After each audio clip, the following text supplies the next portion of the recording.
Jebret Tim, apa kabar? Jumpa lagi sama gue, KW-nya dari Dias, Mardel, sama Panji. Karena seperti biasa, kalau ada sesuatu kejadian di Jakarta dan di daerah sekitarnya, biasanya pasti mereka nggak datang. Dan akhirnya gue, oh iya, by the way, buat Mas Panji, cepet sembuh ya. Dan buat Mas Dias, cepet sampai ke lokasi ya. Ya, untung nih ada Sarah di sini yang membantu saya. Kebalik nggak sih Kak? Untung ada kakak yang membantu Sarah. Soalnya sendirian. katanya di Jakarta ada ini ya, ada ledakan pipa gas ya. Oh ya benar, di Jalan MT Haryono. Betul, jadinya emang ada yang sedikit-sedikit kendala. Tapi hari ini Sar, kita nggak bakal ngeprank kayak minggu lalu karena Coach Justin pasti ada. Kayaknya Jebretin kaget deh Jebretin kemarin karena kok nggak ada?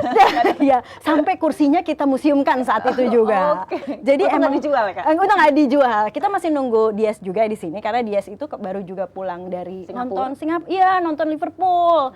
Jadi mungkin dia masih jet lag kali ya. Malah Singapura aja saya jet lag. Lebay banget ya. Paling jauh kemana Sar? Sarah. Europe sana. Oh, Europe udah ya? Oh, kalau aku Timur Leste.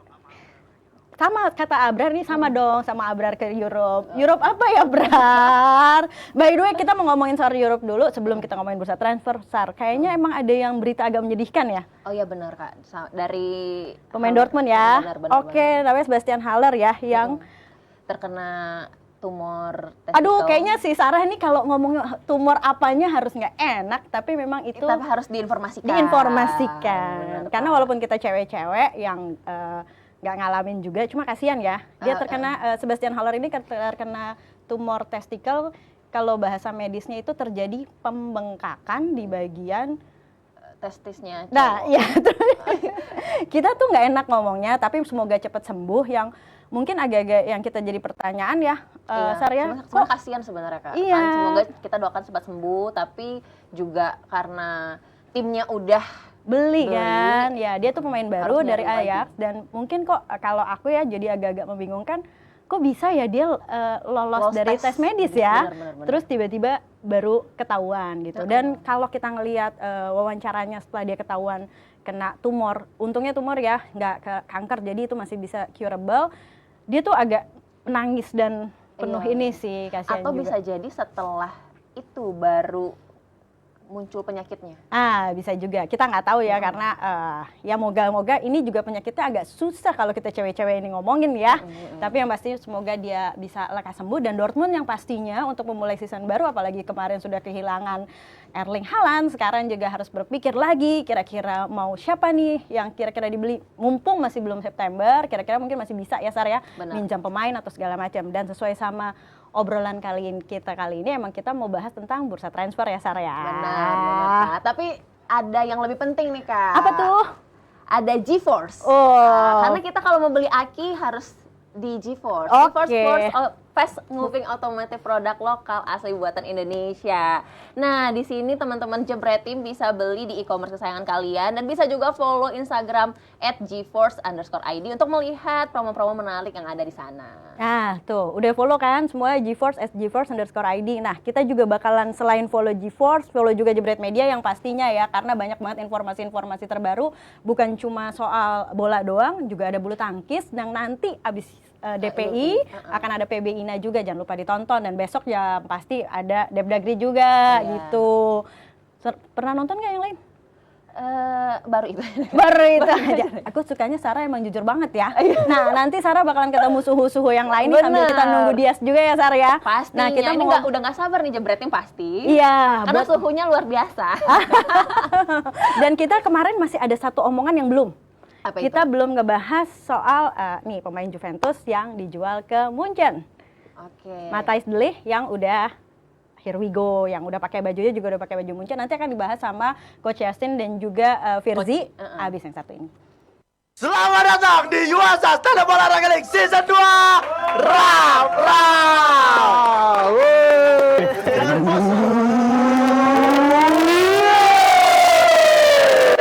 Kenapa sih sedih? Kenapa sedih? Sedih. Tapi senang kenapa? Aku bisa menguasai daerah api. Jangan sosokan jadi komentator bola. Ya. Kalau yang kau nonton volley.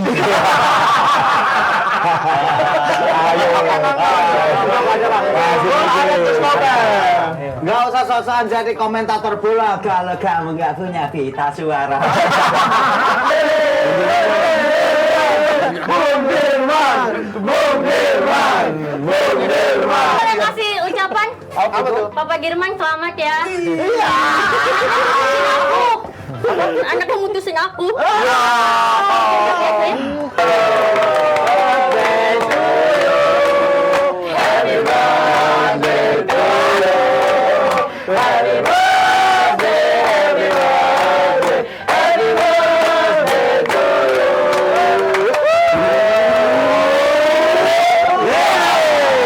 Kalau nanti sampai yang 2 besar, Ya, itu udah sampai final. pasti dia akan mengantung.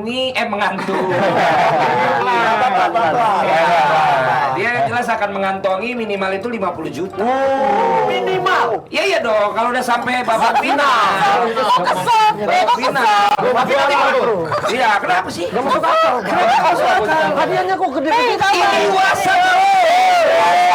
terus. Aku aja gak ngerti kenapa Yuasa support ini terus.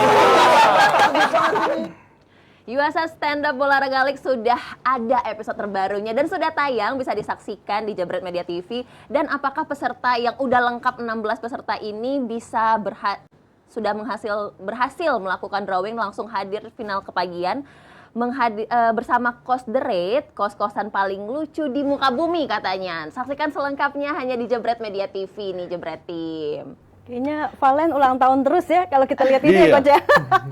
Itu yang pertama kali Coach bilang adalah kenapa Valen ulang tahun terus ya. By the way ini menuju beberapa harinya Coach Justin menuju umur berapa Coach? 33 ya? 4. Oh 44, gue salah 10 tahun buat Jebret Tim ya. Kalau yang mau yang kirim kado, kirim ucapan boleh dari sekarang sebelum tanggal 28 Juli ya.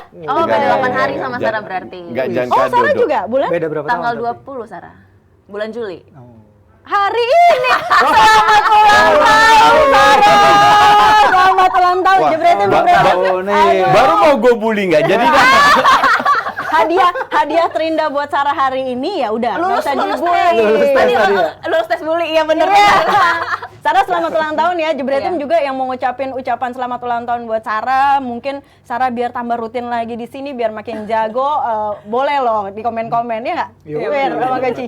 Gimana Coach? Apa mau ucapin apa sesuatu buat Sarah nggak? Tadi kan abis ropreng nih di Tadi baru gue tes tes. dan lulus tapi lulusnya 6,5 lah. Bukan 9. Di atas KKM lah ya. Oke, ada versi juga di sini yang pasti kita ngomongin soal nggak lulus nih Inter Milan sama Gleison Bremer yang tiba-tiba ketikung lagi sama Juventus di menit-menit terakhir. Sebetulnya juga nggak menit-menit terakhir banget ya. Cuma gue nggak tahu apakah ini benar-benar cuma gosip Bremer ke Inter atau memang sebetulnya dia jadi inceran Juve sih? Ya enggak, kalau Gazeta emang bilangnya Fizi, udah bentar. lama. Sorry, gue ini lu sebagai host, gue pengen tahu Abrar berani ngefit lu nggak? Berani maki-maki lu nggak?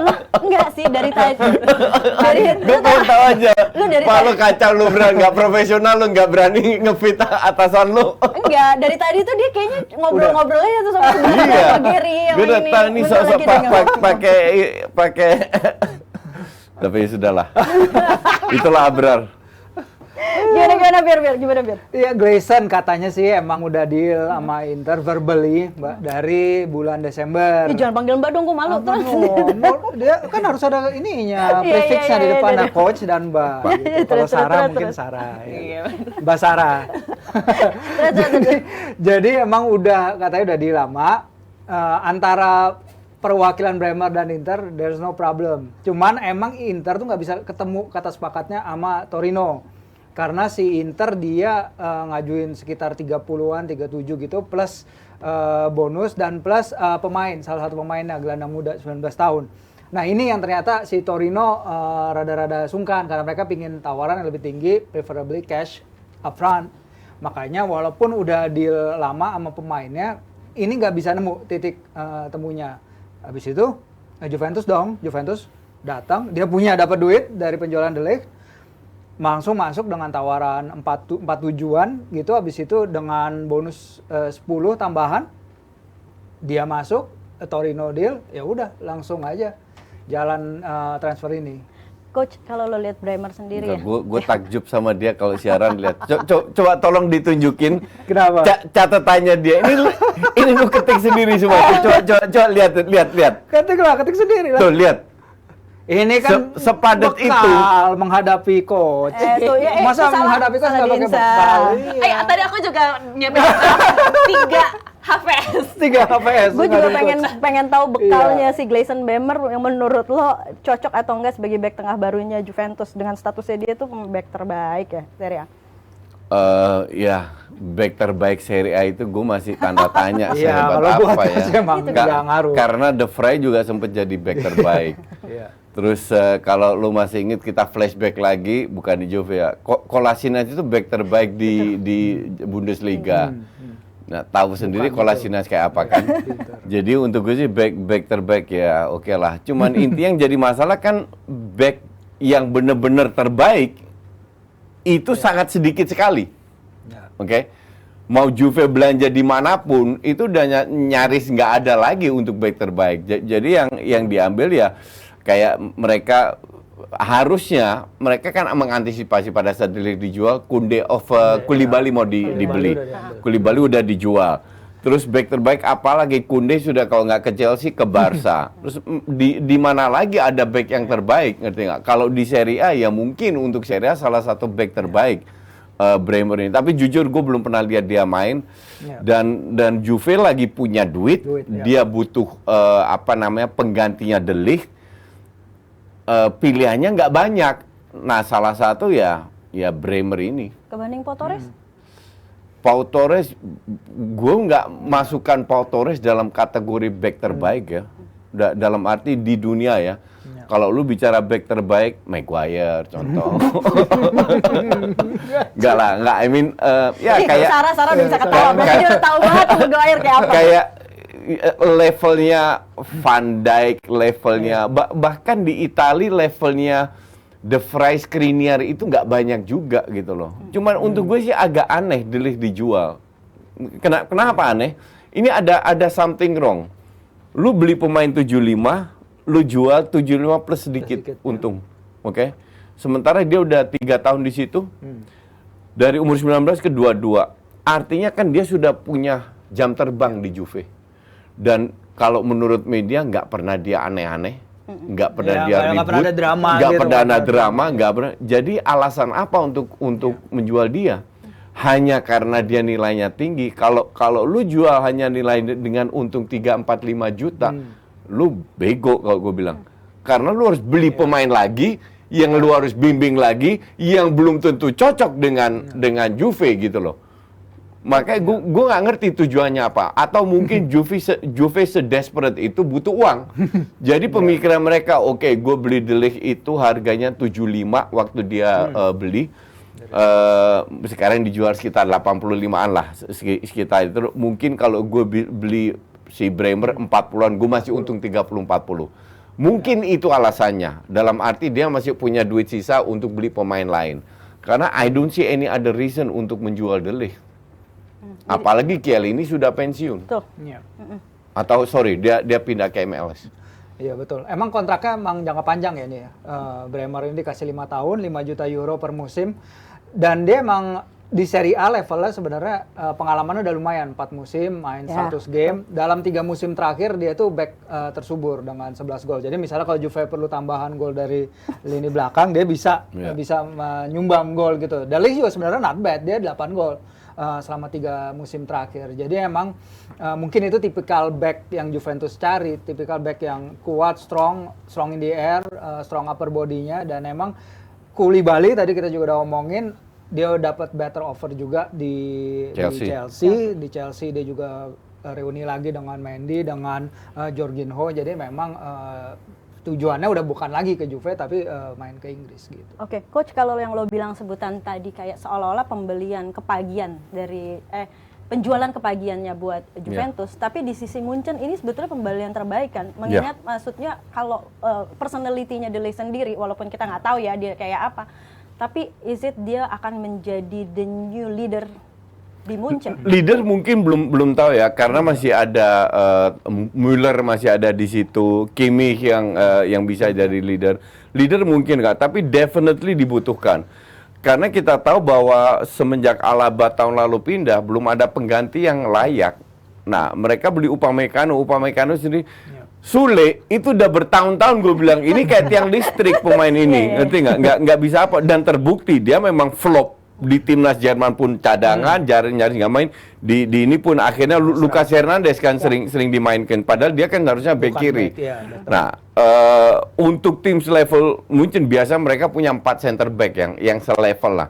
Nah, sekarang De Ligt datang sama Upamecano, feeling gue dua pemain ini akan menjadi starter. Nah, Lucas Hernandez gantian atau sebagai cadangan, atau dia di bek kiri gantian sama Coman. Tapi kita juga tahu bahwa Nagelsmann ini pelatih yang yang ekstravagan, yang suka bereksperimen. Jadi jangan kaget kalau mendadak dia main dengan 3 back. Dengan 3 back, Upamecano di tengah, De Ligt di area kanan, Lucas Hernandez di area kiri. Karena menjelang akhir musim tahun lalu, dia berapa kali bereksperimen. Maka dari itu gue juga nggak heran kenapa dia, ya kalau Louis mau pindah ya nggak masalah. Karena Nagelsmann ini kan termasuk pelatih yang smart ya. Dalam arti dia nggak mau tergantung oleh 1-2 pemain. Kembali lagi pertanyaan, apakah De Ligt jadi leader? Kalau leader mungkin butuh waktu ya. Tapi melihat track record pemain Belanda yang bermain di Munchen atau pelatih itu banyak yang sukses. Karena budayanya juga mirip. Dua-dua suka minum bir. Bahasanya mirip, jadi gampang sekali dengan bahasa Jerman. Apalagi sekarang ada Gravenberch sama Mazraoui yang baru dibeli juga. Jadi ada ibarat 3 orang Belanda yang sekaligus masuk. Gue rasa ini win-win solution. Win untuk Munchen, juga win untuk De Ligt. Gue justru malah agak sedikit tertarik ketika lo sebut De Ligt itu akan bermain bareng dengan Upamecano versi lo tadi ya, dengan pilihan bahwa Nagelsmann bisa menduetkan dua-duanya. Bukankah mereka justru harusnya berebut posisi untuk sebagai back tengah ya? Kan back tengah ada 2. Nah, ya maksudnya kalau misalnya lo lebih pilih Hernandez itu ke kiri. Oh iya, dia posisinya memang sebenarnya kiri. Lo, menurut lo? Ya, balik lagi ke leadership tadi ya. Emang itu beberapa hal yang dibicarakan juga sama Kimmich dan juga sama Neuer soal leadershipnya De Ligt, karena mereka singgung kan lagi tour juga kan Bayern. Jadi mereka bilang emang ini anak leadershipnya bagus, karismanya bagus, dan si sporting directornya Salihamidzic udah bilang bahwa Bayern tuh sebenarnya nggak beli De Ligt karena ada kesempatan aja, tapi udah dipantau selama 3 tahun. Jadi Bayern emang udah netepin nih anak, emang udah ngincer nih anak. Ditambah lagi tadi kedekatan. Jadi kayaknya adaptasinya De Ligt di Turin, di Italia juga nggak terlalu berjalan baik ya. Karena dia ketika dia bicara soal Bayern, dia langsung ngerasa kayak pembahasan I feel like home gitu loh. Kotanya mirip Belanda dan Jerman. Gua nggak tahu sih, gue ke Jerman cuma numpang lewat aja, waktu itu belum pernah ke Jerman. Mungkin nggak jauh beda. Culture orangnya mirip, hawanya, udaranya mirip. Nggak, kalau orangnya nggak mirip. Orangnya mirip. Nah, orangnya nggak mirip. Jerman sucks. Aduh, ada aja omongan ini. Terus. Jadi gitu. Jadi emang dia bilang dia ngerasa feels like home, dan dia udah dari awal bilang bahwa I like it here, dan emang dia dapat masukan dari Louis van Gaal. Louis van Gaal bilang you're gonna like at Bayern, FC Bayern gitu. Ya karena Louis van Gaal pernah di situ juga, Robben juga di situ. Jadi memang itu penting ya. Banyak orang yang tidak melihat, dikira cuman orang pindah itu karena duit, karena klub besar. Enggak. Banyak faktor variabel yang mendukung, yang membuat seseorang itu akan lebih gampang beradaptasi. Nah, pemain Belanda yang di Jerman itu puluhan. Sekarang pun banyak banget. Dari klub papan atas sampai klub papan bawah, karena adaptasinya gampang, budaya dan dekat kan, mau pulang ke rumah gampang gitu. Oke, gue agak tertarik sedikit ngelihat prediksi line up yang sebetulnya versi Nagelsmann nih, coach. Gue minta sekalian kita analisa sedikit, kelihatan nggak nih? Oke, dengan adanya apalagi udah kedatangan Mane, sekarang udah ada Koeman. Ini sebetulnya dengan De Ligt juga. This is the perfect Munchen. Gue nggak bisa baca nih. Saya. Kekecilan Abrar. Kekecilan Abrar. Layarnya beli yang gedean. Kepinteran mah berat ini. Nah, kebaca? Iya, dikit-dikit. Tadi gue sempat lihat di IG soalnya, Mbak. Tapi emang kedalaman skuad ini sih yang klub seperti Bayern perlukan gitu loh sekarang, dan dia juga perlu berbicara banget lagi kan di Liga Champions, karena 2 musim terakhir mereka kalah di perempat final lawan PSG sama Villarreal. Walaupun emang mereka masuk 3 final UCL sejak 2010 ya, menang tahun 2020. Ini gue lihat ini Nagelsmann yang bikin atau Abrar yang bikin? Ini adalah Julian Abrarsman yang buat kayaknya. Enggak, ini gue sama sekali nggak setuju ya. Kenapa, Coach? Karena Lucas Hernandez itu masih levelnya sebagai center back jauh di bawah Upamecano. Jadi Upamecano sama Dele. Kedua, di tengah Gravenberch terlalu muda, nggak akan dapat starter. Kemungkinan besar Goretzka yang main. Goretzka bukannya masih cedera ya? Setahu gue nggak, udah pulih. Udah masih dalam pemulihan. Oh. Saya telepon. Enggak ya, Jadi salah. telepon ya? Iya. Oke, Enggak. tapi intinya kalau Goretzka fit itu dia yang main. Kalau Mazraoui di kanan masih oke lah. Terus belum ada masih ada Sané. Jadi di depan itu nggak ada starter kalau gue bilang fix starter, karena Nagelsmann pun sering rotasi karena banyak pilihan. Tapi biasanya Müller selalu main, Goretzka selalu main kalau dia fit. Sama Kimmich yang main. Nah, Kimmich kan bisa juga di bek kanan. Tapi karena sekarang ada Mazraoui yang di kanan. Cuman center back gua hampir pasti yakin De Ligt sama Upamecano. Abrar, sorry Bro, gue satu pertanyaan lagi sebelum leadershipnya Dias dipertanyakan di sini yang akan mematikan gue di sini. Nah, soal masalah Nagelsmann di musim perdananya kemarin, menurut catatan kalian, dia apakah masih terlihat harus beradaptasi di awal-awal atau menurut kalian udah cukup berhasil? Piala Bundesliga nggak bisa jadi parameter untuk berhasil ya. Pasti. Walaupun tetap bekerja keras, tapi gue lihat definitely ada perubahan. Nah, perubahan ini bisa dibilang cukup penting untuk dilakukan karena mereka tidak mau tertinggal dari sisi regenerasi. Dan bahkan mungkin nggak harus regenerasi, ada pemain yang ingin cabut kayak Alaba lah, masih cukup matang usianya, tapi dia pengen cabut dan akhirnya dia cabut. Gnabry yang akhirnya perpanjang, jadi any players pun bisa cabut. Nah, yang dilakukan tahun lalu adalah mencoba bereksperimen dengan beberapa style. Nah, contoh sekarang mendadak Lewandowski cabut, ya kan? Nah, akhirnya dia beli Mane, dia pasang Mane di situ. Apakah berjalan atau tidak? Nggak tahu juga, ya kan? Tapi gue rasa gue cukup percaya dengan Nagelsmann bisa membawa Munchen lagi ke level yang seharusnya mereka berada, yaitu 4 besar di Eropa dengan pemain-pemain baru yang berbeda dengan sistem yang berbeda. Jadi no issue kayak Niko Kovac dulu ya? Ya, sistem yang berbeda itu juga penting karena dia pramusim ini lebih nyoba sistem 4-2-2-2 yang kemarin dicoba yang dia Leipzig. punya di Leipzig Di gitu. Leipzig, ya. Jadi memang he's open to a different kind of system. Dia nggak terpaku ke sistem yang ada, dan memang pemain-pemain yang dia punya pun sebenarnya kalau diberi kesempatan, ya itu kayak Gravenberch tadi ya, mungkin terlalu muda kalau jadi starter, tapi sebagai impact player dan lain-lain. Pelan-pelan pasti diberi kesempatan, iya for bisa. sure. Iya. Dan kalau di Bundesliga kan memang yang nggak terlalu banyak saingan, dia bisa eksperimen juga lebih banyak di situ, dengan apalagi dengan adanya pemain sekali Mane dan lain-lain, itu juga akan menjadi sosok di lini depan yang mungkin dibutuhkan juga pastinya setelah Lewandowski pergi lah, gitu. Tapi kalau menurut saya, Kok berubah? Kok mendadak berubah? Ada papan pergantian pemainnya dulu. tenang ya Jebretim. Jadi posisi rambut masih sama posisi rambut masih yang sama tuh ya. Baju berubah. Jadi aman, posisi rambut masih yang sama. Oke. Ya kan, jadi baju doang yang berubah. Iya, bobo Singapura nih. Iya, itu bedanya dia di lah. situ doang. Iya. Bedanya di situ ke Singapura. Ini makanya flight baru selesai jadi langsung ke sini Coach, jadi agak macet. Banyak yang nitip salam buat Coach Justin di Singapura soalnya. Waduh. Iya, ini emang nggak mau ngobrol di tengah-tengah ya gua. Fans Coach berarti mancanegara. Mancanegara Coach, fansnya di mana-mana. Jadi Munchen tuh gimana? Tapi fans lu ada nggak di mancanegara? Apa cuma fans Koci dong? Anehnya, gue dipanggil Mardel. Jadi gue pakai masker kan. Jadi Aduh. ini true Marden story. pakai kacamata. Iya, tapi dia nggak nge. Bang Mardel, salam buat Koci.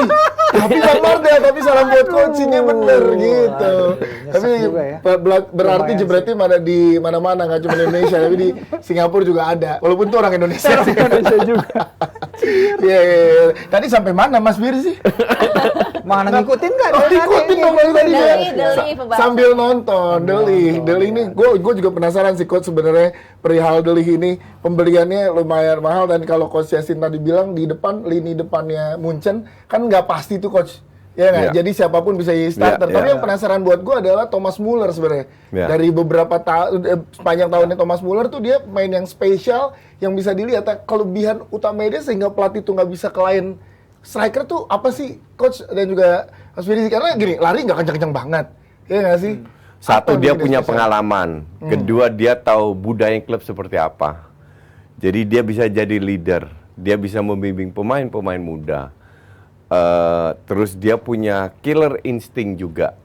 Terus dia juga cocok bermain dengan terutama trio waktu itu ya Lewandowski, Goretzka sama dia sendiri. Ya.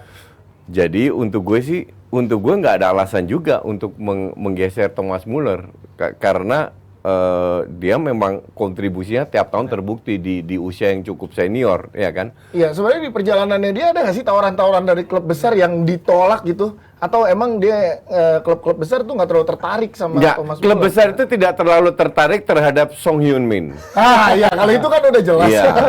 Kalau Thomas Muller masih ada, cuman dianya nggak mau. Iya, iya. Dia, Bahkan dari klub-klub Inggris itu ada penawaran, cuman dia memang nggak mau pergi. dia memang nyamannya di Dia, Jerman. dan dia di itu Munchen. emang agak kuper ya.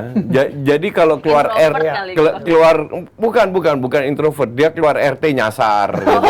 Jadi di Jerman Nggak pakai aja. Google Map ya. Jadi di situ-situ aja dia.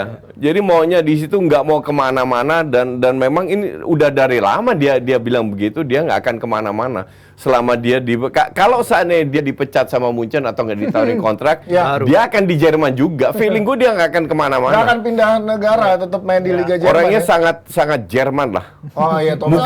Mukanya juga muka Bratwurst gitu. Iya, jadi kayak udah Bavaria, nih. Bavaria banget. Bavaria banget, tapi gue ngobrolin tentang susunan era baru dari Nagelsmann ya untuk Munchen kayaknya serius banget di musim ini. Terlebih dia juga mau ngambil dari Leipzig gitu, yaitu Konrad Laimer. Laimer, ya. Yes, ini gue nggak tahu ya, apakah karena Nagelsmann ada di situ jadi diambil Iya, main comot betul, aja. betul. Tapi Betul. tujuh- Karena itu. Karena itu udah Ya, karena itu. Sama kayak Ten Hag lah, nggak jauh-jauh. Jadi diambilnya emang Udah kayak- kenal, yang udah kenal. Ten Hag kayak Malaysia kan main di Feyenoord, bukan di Ajax. Iya. Tapi kan udah di bawah lama dulu, kenal. iya, Iya, betul. udah lama kenal. aja. Sebelum MU ngincer Lisandro Martinez, siapa yang kenal Lisandro Martinez? Iya. Sampai banyak fans MU tanya gue, itu kayak gimana sih pemainnya? Mainnya gimana? Kok mahal? Bla bla bla bla.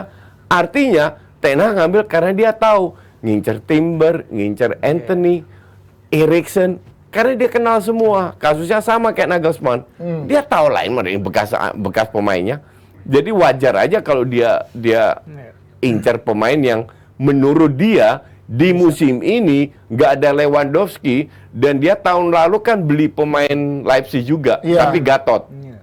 Siapa tuh namanya? Ini gagal total. Makanya nah ini jadi gimana ya menurut gua coach dan juga Mas Firzi ya? Iya, tapi persaingannya tuh sehat atau enggak? Iya. Nanti disangkanya si Lemmer ini Anak kesayangan karena ya. ngambil dari It Leipzig yang doesn't belum work like kenal. that. Itu kalau di Indonesia mungkin iya. Kalau di luar, enggak. kalau di gue kebetulan kemarin baca interview dengan Van der Beek. Van der Beek bilang, gue tidak pernah berpikir sedetik pun bahwa gue akan dapat treatment yang berbeda karena gue pernah bermain dengan Ten Hag. Itu tidak akan terjadi. Dia bilang begitu. Karena Ten Hag memberikan semua pemain hak dan kewajiban yang sama, kesempatan yang sama. Dan ini pun juga dengan Nagelsmann. Gak akan ada pemain-pemain yang dianak emaskan. Tapi Nagelsmann kan masih muda. Maksud gua kayak secara dia juga butuh pembuktian ke fans Munchen dan lain-lain gitu. Ini mungkin terjadi nggak di dalam Pokoknya si klub Munchen? Bayern ini kan dia nggak mau juga asal-asalan mentang-mentang udah kenal langsung ditawar 70 sekitar Iya, gitu. iya, Enggak kan, karena iya. dia nawaran rendah banget kan. Sekarang 20, tawaran pertamanya udah ditolak nih sama RB. Nanti discussion terus jalan. Dia akan lihat seberapa juga pentingnya si pemain Neymar ini. ya, Konrad Neymar ini. Kalau emang ternyata Goretzka itu tadi cedera, karena itu cederanya dia kan lumayan juga tuh beberapa kali. Bukannya dia udah fit? Lutut terakhir kayaknya ada kabar Masih lagi. ada, iya. Lututnya, coach. Oh. Jadi jadi ototnya gede. iya, badannya gak gedean gitu. Kalau kita kan perut. Gua sih. Nggak tahu kalau lu. Ya tapi Oke, dia terus, kan terus. tipikalnya box to box yang all out ball winning midfielder kan si Neymar ini, dan mungkin emang cocok dengan apa yang dibutuhkan untuk menggantikan perannya Goretzka itu. Makanya kita lihat juga ke depannya seberapa ngotot sih Bayern ini, karena sejauh ini kan langkah mereka kan sensibel di bursa transfer ya, cara dia datengin Mane, cara datenginnya De Ligt itu juga efisien gitu, nggak terlibat dalam bidding war lain-lain yang berlebihan atau Nggak bidding ke Cristiano Ronaldo gitu, nggak ya? Enggak, makanya. Tapi gue lihat lini tengahnya gini ya, Bayern itu kita kenal semua lah. Ya. Dalam 4-5 tahun terakhir kita tahu pemainnya semua siapa. Tapi musim ini gue lihat titik lemahnya di Bayern itu justru di lini tengah. Kenapa gitu, coach? Kan Joshua Kimmich makin kuat, pengalaman makin panjang gitu. Satu Kimmich, dua Goretzka yang sering kali cedera, jarang main. Tolisso juga nggak sesuai harapan kan jadinya. Kalau Tolisso dari awal gue udah bilang udah bapuk. kacau. Musiala terlalu ringkih. Terus ada beberapa pemain muda. Memang lini tengah ini terlalu lemah untuk bisa membuat Bayern memain di level berikut. Dulu kan masih ada Kimmich, Thiago, you name it, Müller, dan dulu masih lebih solid lah. Sekarang dengan hengkangnya Thiago, dengan cederanya Goretzka, itu memang kelihatan agak rentan. Dan kita tahu semua bahwa kalau lu mau bersaing atau menang Champions League, minimal lini tengah lu itu harus kuat. Nah, maka dari itu feeling gue sekarang itu ingin diperbaiki di lini tengah. Makanya pelan-pelan Nagelsmann juga masukin beberapa pemain yang udah dia kenal dengan gaya-gaya biar memperkuat lini tengah. Ya, tapi apapun yang dilakukan oleh Munchen, seefisien apapun yang tadi lo bilang Mas Firzi, di Liga Jerman mah tetap masih nggak ada lawan ya coach. Ya nggak sih, udah sendiri aja gitu. Ya, Munchen sama PSG nggak jauh beda lah. Iya. Tapi intinya kan mereka tujuannya lebih ke Champions League ya. Dan Munchen kan berapa kali berhasil. Kalau PSG kan nggak sama sekali, semoga nggak akan juga. Oke. Iya, 2020 kalau final bareng kan, tapi tetap aja Munchen yang menang gitu loh. Jadi emang dari 10 tahun terakhir emang Munchen bisa nembus 2 kali final, sekali menang, 2 kali malah menang ya. Jadi memang tadi dibilang juga 2 musim terakhir kan mereka gagal di perempat final. Itu juga yang mulai mungkin dibenahi untuk kedepannya. Ya sekarang harapannya tinggi pada saat Nagelsmann masuk tuh untuk Munchen. Coach, gue pengen tanya juga, Munchen ya udahlah ya dengan Liga Jermannya kayak dan tinggal gimana dia kancahnya gimana ke depannya di Liga Champions, karena itu pasti tujuannya untuk klub seperti Bayern Munchen gitu ya. Nah ini gimana kalau ngobrolin tentang, tadi kita sempat ngebahas juga dikit tentang Liga Jerman dan Liga Spanyol tentang TV rights. Ini menarik ya coach. Kalau TV rights di mana? Di Liga Spanyol. Kenapa dibedakan gitu, maksud gue apa yang membuat kok kayak makin gak adil ya pemain-pemain yang bersaing dia aja. Sangat tidak adil. Maka dari itu La Liga berusaha dengan memberikan opsi agar adil. Oke. Nah, opsinya adalah CVC. Di mana semua ditawarkan dan 18 tim itu 17 tim itu menerima. Hanya Barca, Madrid sama Bilbao kalau nggak salah. Ya, sama Bilbao nggak? Ya dia baca, gua harus ingat. Iya, bajunya Bilbao. Bajunya. Tiga itu nggak menerima dan akhirnya mereka cari solusi masing-masing. Nah, solusinya adalah Barca jual ke third party tidak 50 tahun karena CVC itu 10% 50 tahun, sekarang 25% 25 tahun. Dan duit yang didapatkan jauh lebih besar. Dari CVC dapat sekitar 300-an, sekarang bisa dapat 600-an. Oke. Nah, dari situlah, ini kan kasusnya sebenarnya udah lama. Kenapa? Gue masih ingat waktu ATM juara. Waktu ATM juara itu, Queen's Park Rangers itu degradasi dari IPL. Tapi duitnya TV race-nya Queen's Park Rangers lebih besar daripada ATM. Wow, segitu jomplangnya berarti ya? Segitu jomplangnya. Bahkan duitnya Queen's Park Rangers 20 rank 20 itu lebih besar daripada satu Eredivisie.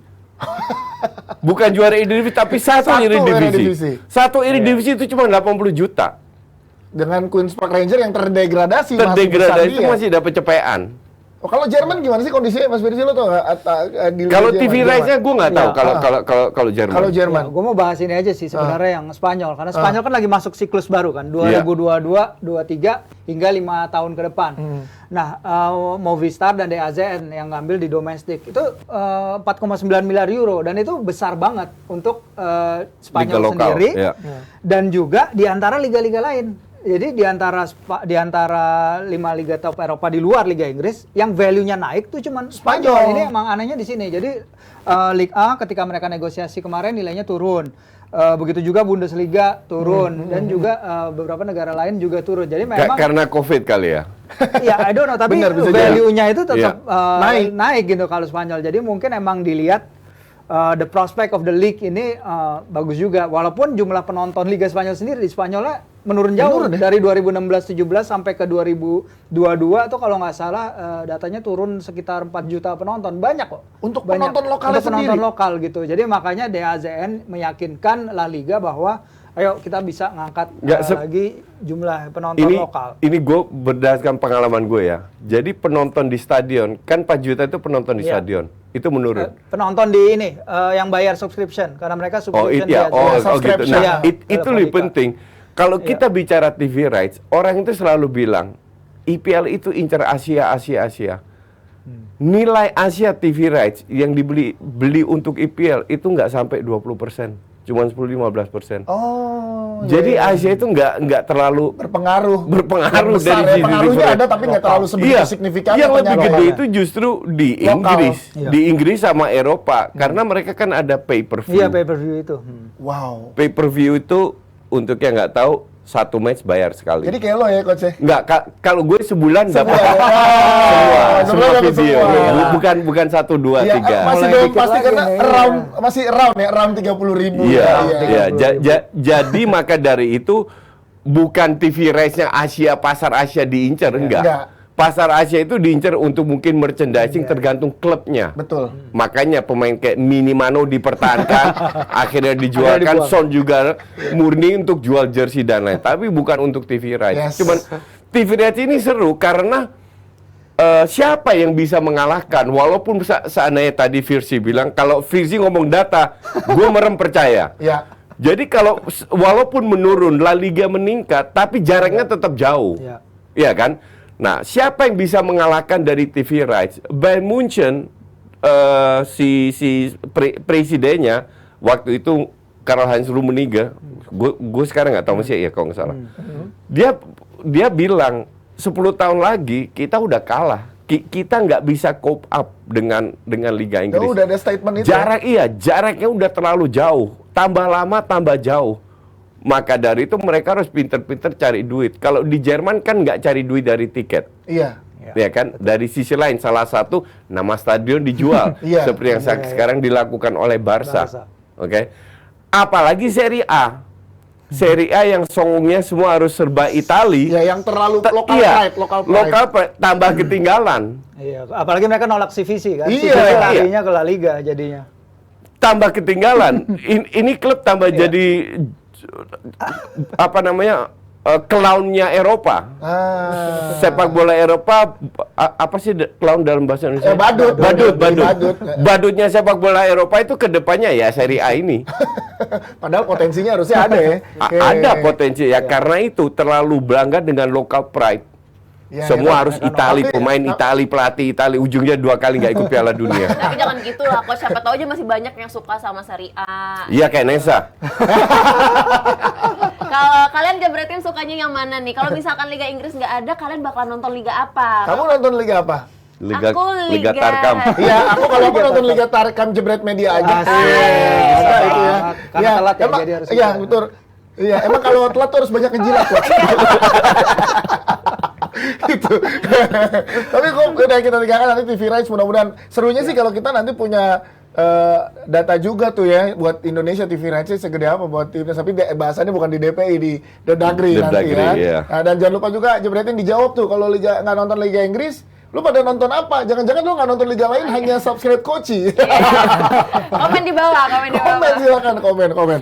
Kita ke Barcelona sekarang, Coach. Gue pengen tanya juga nih, jujur-jujuran aja ya. Gue juga kaget Gue selalu jujur. Iya, dia jujur. Sebelum ini kita sempat ketemu seminggu lalu, Barcelona ternyata secara keuangan nggak sebegitunya gitu. Emang enggak, kan udah gue jelaskan Iya, dan ini berkali-kali. terbukti. Dan yang tololnya lagi, Nagelsmann masih bilang, Kok bisa-bisanya? kok bisa-bisanya nggak punya duit dulu? Gue bilang, lu nggak nonton Just Talk apa ini Nagelsmann? Nggak just Nagelsmann nanti subscribe. Nih omongannya. Jujur saya tidak paham. Barcelona mungkin satu-satunya klub yang sedang tidak memiliki uang, tapi bisa membeli setiap pemain mereka yang mereka inginkan. Nggak tahu gimana itu bisa terjadi, agak aneh dan gila. Enggak aneh, enggak gila. Iya. Lu bisa sebut aneh dan gila kalau ada aturan-aturan yang dilanggar. Ya. Ada aturan dilanggar? Seperti? Enggak. Iya. Beli tapi nggak dibayar. Oh. Ngerti nggak? Nah, Atau itu beli ya. kemahalan kayak Neymar gitu. Buat Neymar kan dia dapat duit 222 juta. Iya. Jadi kalau ada aturan dilanggar baru bilang sama sekali nggak ada aturan bahwa Barca masih punya utang rentetan pemain yang dibeli dengan installment. Kan yang penting dibayar. Ngerti nggak? Bahwa Barca punya utang 1,2 miliar, Juve juga 900 juta utangnya. Tapi etis nggak menurut lo Mas Bersi dan juga coach dengan keadaan kayak gini media mungkin melihatnya? Enggak. Etis, parameter etika itu apa? Tidak etis itu kalau kasus De Jong contoh. Iya, De Jong. Nah, itu nggak etis. Dalam arti, De Jong, gue mau jual lu ke MU, gue utang 16 juta, gue mau bayar 3,5 juta. Itu tidak etis. Tapi, selama De Jong bisa terima, mau ngomong apa? MU akan bilang, Yong,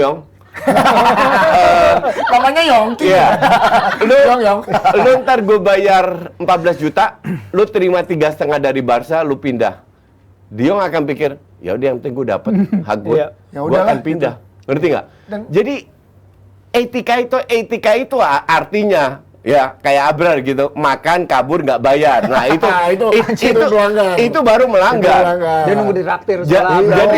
Jadi selama lu makan apapun ya benar halal nggak halal, selama lu bayar itu halal buat gue. Yang penting secara etika benernya nggak salah ya, nggak ada yang dilanggar. Makanya gue bingung, Iya. itu gue bilang hater saja yang nggak bisa terima sikon Barca seperti ini. Atau nggak tahu kondisi Iya, sebenarnya. karena Salihamidzic juga kan sebenarnya kekeh Lewa bertahan kan. Ya mungkin dari situ ada bitterness itu keluar. Ada sebelnya gitu, Lewa dikit. pindah ke Barca. Lu boleh sebel Iya. nggak sebel nggak ada masalah. Orang yang sebel sama gue banyak banget kan. Tapi subscribe. Tapi lu blok ya. Bukan berarti lu harus fitnah gue kan. Iya betul. Ngerti Iya. gak? Nah ini yang terjadi sekarang. Lu boleh sebel, fine, gue paham kok. Tapi Iya. padahal mereka ini tahu faktanya seperti apa. Masa iya kita di Indonesia gue bisa menjelaskan income TV rights BLM 20%. Masa mereka di Eropa nggak tahu? Kan bohong besar. Iya kan? Ini gue di Indonesia loh, bisa jelaskan kenapa Barca punya income dari mana, utangnya berapa yang dilunaskan 590, masih ada berapa ratus untuk beli pemainnya gratisan banyak, Casey Eriksen gaji 675 juta. Semua gue bisa jelaskan, masa di Eropa nggak tahu? Ya harusnya informasi itu Bohong dari sana besar, dulu iya, ya. mereka sirik. Kesel, mereka tidak bisa melakukan hal yang sama seperti Barcelona. Iya, tapi Barcelona ini termasuk klub yang menarik juga kalau Oh dibuat iya dong, di masih Eropa. seksi. Nah itu makin tinggi kan Masih seksi, seksi. Makanya semua orang mau ke Barca. Iya itu nggak bisa dipungkiri juga. Iya sih, dong. nggak bisa dipungkiri. Lu lihat Casey gajinya cuma berapa? Iya, dikit. 8 juta. Kecil. Rafinya 6 juta. Lewandowski Lewandowski ditawarin Chelsea sama PSG jauh lebih besar. Jauh lebih Dia besar. Tapi milihnya Barcelona. Lewandowski cuma 10 kalau nggak salah. Dikit. Pokoknya kecil semua. De Jong doang yang gede. Ya ini sampai Aubameyang bahkan rela tahun pertama dia dapat gaji rendah banget. Yang Rendah penting dia banget. bisa pindah dulu dari Iya. Arsenal waktu itu. untuk ke Barcelona. Iya, kenapa? Barcelona. Karena Barcelona ini masih seksi. Ini ibaratnya kalau gini kan ada meme-nya tuh waktu De Jong ya. Lo ngelihat gimana temen lo masih punya utang sama lo tapi dia foya-foya. Iya. Itu foya-foya ini gimana? Berlebihan nggak sampai menarik perhatian? Sebenarnya emang ngebahas football finance Barcelona tuh juga gua akhirnya tahu ya banyak hal-hal unik ya, restrukturisasi utang gitu. Iya. Yang tadi 600 juta, udah lu harus bayar 600 juta euro 12 bulan ke depan. Tapi enggak, dia bisa tunda jadi 10 tahun dengan bunga kayak 1,9% gitu-gitu. Habis itu sama Sosios yang sama Sosios 16 Juni musyawarah luar biasa itu juga penting. Akhirnya dia dapat sekitar 700 juta dari BLM sama Haksiar itu tadi.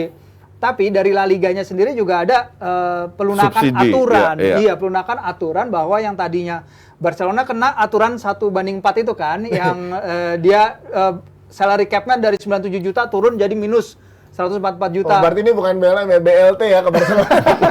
Jadi ada bantuan langsung. Salary ya. cap lu minus coba, hancur kan? Iya. Salary cap bisa minus gitu. Tapi itu bukan berarti mereka nggak bisa daftarin pemain baru. Itu cuman ke depannya aja di La Liga minta Barcelona lebih hati-hati. Nah, aturan itu karena dia salary cap-nya minus, La Liga ngasih mereka aturan 1:4. Jadi kalau lu mau bayar misalnya Lewandowski atau pemain lain 25 juta dalam setahun gaji, itu lu harus dapat income lagi 100 juta. Harus kayak gitu. Harus kayak gitu. Nah, kemarin ada pelunakan dari La Liga, jadi rasio itu jadi 1:3. Oh, jadi nggak banding Karena ada COVID dan dia lunakin seluruh La Liga. Ya. Plus juga dengan mereka bisa segala beban dari keuangan yang akibat COVID itu bisa sedikit dihilangkan dari catatan keuangan. Jadi emang apalagi dengan adanya tur ke Amerika ini juga penting loh bagi Barca. Karena nggak ada tur, nggak ada Camp Nou tutup, museum tutup, itu setahun 2020-2021 Barca kehilangan pemasukan hampir 200 juta euro cuy. Gede banget itu. Itu gede banget pasti. Gini coach, ini kan banyak pelunakan ya. Kalau ini terjadi bukan di Barcelona, tapi taruh deh tim mediokernya. Let's say Valencia, Bilbao deh. Enggak, gini. Akan terjadi nggak pelunakan ini dari La Liga? Kalau kita bicara pelunakan, itu aturan La Liga. Itu global semua. Jadi berlaku untuk semua. Yang tidak berlaku adalah menjual TV rights karena mereka sudah stuck dengan diatur. Kalau Barca kan sendiri, dan artinya Barca tidak bisa mendapatkan 500 juta dari TV rights. Valencia contoh nggak bisa mendapatkan 500 juta dari TV rights karena Barca kelola TV rights-nya sendiri. Itu bedanya. Nah, ya makanya itu dia pertanyaan gue, kalau ini terjadi di Bilbao gitu dengan punya masalah finansial seperti ini gitu, pelunakan ini tetap terjadi kan? Ada. Tetap ada. Nggak, karena itu aturan La Liga. Karena kan untuk La Liga mungkin terlalu beresiko kalau ini dikencengin banget gitu ke Barcelona coach untuk daya jual mereka. Tebas itu sebenarnya ke Barcelona tuh rada ketat loh dulu, makanya sampai Messi jadi masalah kan, karena Tebas kan orang Madrid sebenarnya kan. Nggak, gini. Sebenarnya is very simple lah. Gue terjemahkan dengan contoh yang paling gampang lah. Gue punya utang 100 M, oke? Lu punya utang 1 M. Orang akan lihat utang gue gede, ya kan?